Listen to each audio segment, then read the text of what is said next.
It all began as a harmless attraction. My husband, David, had been my rock for years, but lately, his business trips were taking him away for months, leaving me alone in our large, quiet house.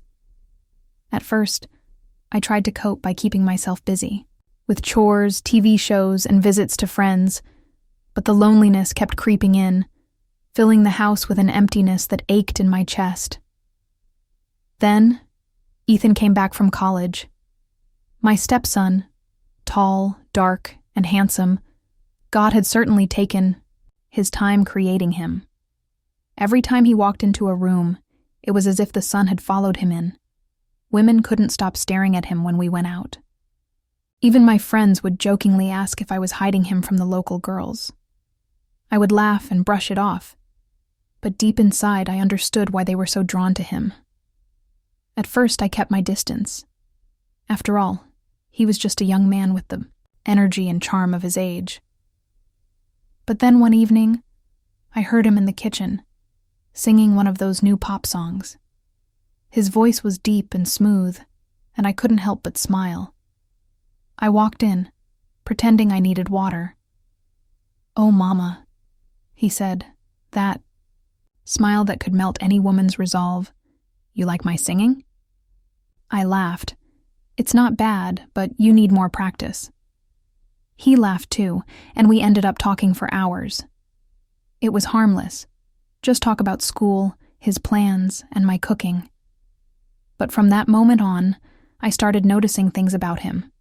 His confidence, the way he carried himself, the little jokes he cracked that made me laugh even when I didn't want to. One night, the power went out, and we were forced to sit together in the living room, candles illuminating the space. We talked again, this time about life and dreams. The way he looked at me that night, with those deep brown eyes, made something stir within me.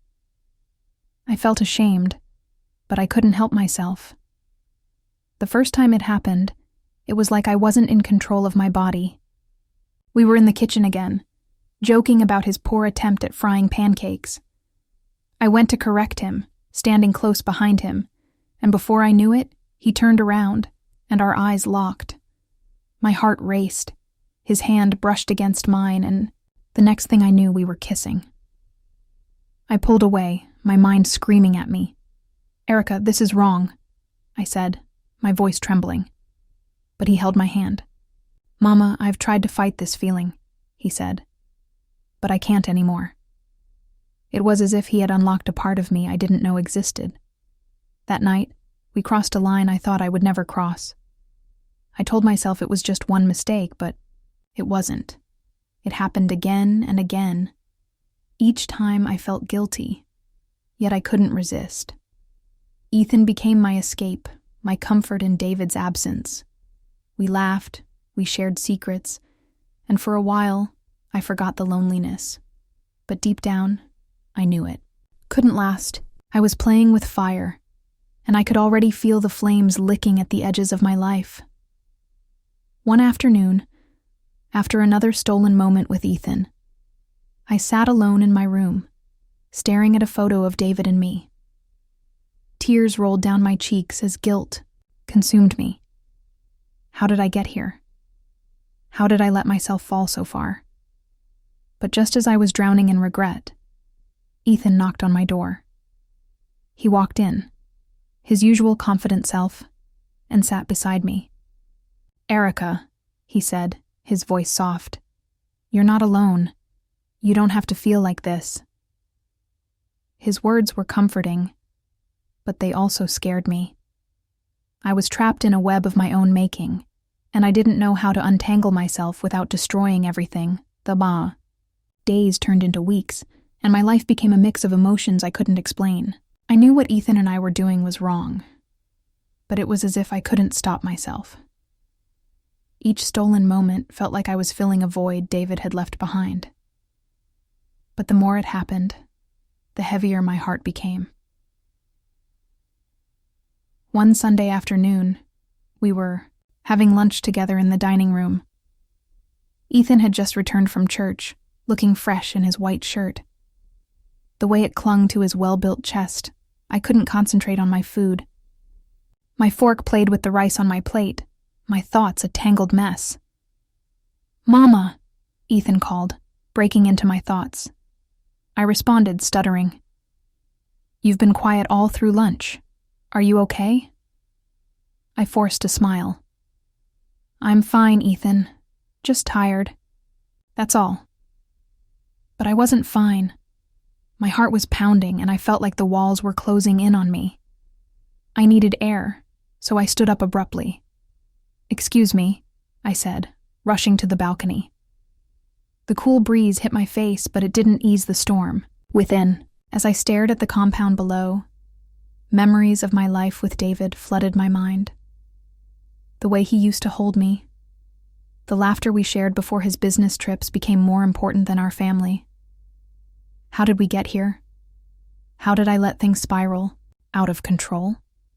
Before I knew it, Ethan was beside me. "Erica," he said softly, his voice like a balm to my troubled soul. "Talk to me." "I don't know, Ethan," I whispered, my voice breaking. "I feel like I'm drowning. This thing between us, it's wrong. I can't keep doing this." He placed a hand on my shoulder, turning me to face him. "You're not wrong for wanting love, Erica. You've been abandoned, left to feel like you're invisible. I see you. I care about you." His words hit me like a wave, and before I could think, I was in his arms, holding me as I sobbed. It felt safe, but it also felt like betrayal. After that day, I tried to put some distance between us. I avoided being alone with Ethan, kept myself busy with housework, and even started going out more. But Ethan, he was persistent. He found ways to pull me back in. A lingering touch here, a stolen glance there. It was like he knew exactly how to break down my defenses. One evening, he convinced me to watch a movie with him. "Just a movie, Mama. Nothing more," he promised, flashing that charming smile. I hesitated but agreed, thinking I could handle it. We sat on the couch, a respectable space between us at first. The movie was a comedy, and we laughed so much that my sides ached. For a moment, it felt innocent, like nothing had ever happened between us. But then, during a quiet scene, he reached for my hand. I froze, my heart racing as I turned to look at him. His eyes, deep and searching, met mine. "I can't help how I feel about you," he said, his voice barely above a whisper. "Erica," I started, but he leaned closer, cutting off my words. His lips brushed mine softly, and I melted into the kiss before I could stop myself. It wasn't just lust this time. It was tender, filled with emotions I wasn't ready to face. As the days went on, I felt myself slipping further. The guilt was always there, like a shadow following me everywhere. I prayed, asking God for strength, for forgiveness. But every time I saw Ethan, my resolve crumbled. Then one day, everything changed. David came home unexpectedly. I was in the kitchen chopping vegetables when I heard his booming voice. "Erica, where's my wife?" My heart stopped. I hadn't prepared for his return. He walked into the kitchen, his presence filling the room. "Surprised to see me?" he asked, smiling. I forced a smile, my hands trembling as I wiped them on my apron. "You didn't tell me you were coming back today." "I wanted to surprise you," he said, pulling me into a hug. His scent, so familiar yet foreign after all this time, overwhelmed me. As we sat down to dinner that night, I couldn't help but notice the tension in the air. Ethan was unusually quiet, avoiding eye contact with both of us. David, oblivious to everything, talked about his trip, his plans for the future, and how much he had missed us. But I couldn't focus. My mind was racing, fear gripping my heart, What if he found out? What if everything came crashing down? That night, as I lay in bed beside my husband for the first time in months, I felt the weight of my choices pressing down on me. I wanted to tell him the truth, to beg for forgiveness, but the words wouldn't come. And in the darkness, as David's scent filled the room, I realized I was trapped in a web of lies I had spun myself. The days following David's return were a blur of guilt and fear. I tried to avoid Ethan as much as possible, but it wasn't easy. The tension between us grew, and I could sense that David was starting to notice something wasn't right. One evening, while David was in his study, Ethan cornered me in the hallway. "Erica, we need to talk," he said, his voice low but firm. "There's nothing to talk about, Ethan," I whispered, glancing nervously toward the study. "This has to stop. It's over." His eyes softened, and for a moment, I saw the boy he used to be, the one I had helped raise, not the man who had turned my world upside down. "I care about you," he said, "but I see the pain in your eyes. Maybe it's time we let go, for both our sakes." His words were a mixture of relief and heartbreak. For the first time, I felt a sliver of hope that I could start to fix the mess I had made.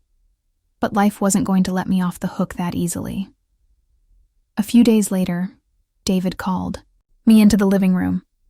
He was holding his phone, a frown etched deeply into his face. "Erica," he said, "I received a message today. Someone sent me pictures of you and Ethan together."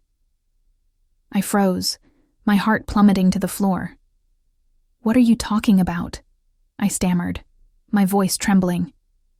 He handed me the phone, and there they were. Pictures of Ethan and me in moments we thought were private. My legs gave way, and I collapsed onto the couch. Tears streamed down my face as I tried to find the words to explain, to justify, but there was nothing I could say. David stood over me, his face a mask of anger and betrayal. "How could you do this to me, Erica? To our family?" "I'm sorry," I sobbed. "I was lonely, vulnerable. I didn't mean for this to happen." But sorry wasn't enough. The damage was done and my actions had torn our family apart. David asked Ethan to leave the house immediately and made it clear that our marriage would never be the same again. That night, as I sat alone in the darkness, I realized the full extent of what I had lost. Not just my husband's trust, but my own sense of self. I had let my loneliness and vulnerability lead me down a path I would regret forever. My advice for women in similar situations, to every woman out there: loneliness can be a powerful and dangerous emotion. If you ever feel neglected or abandoned in your relationship, don't let that emptiness push you into making decisions you regret. Instead, seek healthy outlets. Talk to your partner, find a trusted friend, or even speak to a counselor. No matter how tempting the distraction might be, remember that the consequences can be devastating, not just for you, but for everyone involved. Always prioritize open communication and self-respect over temporary comfort.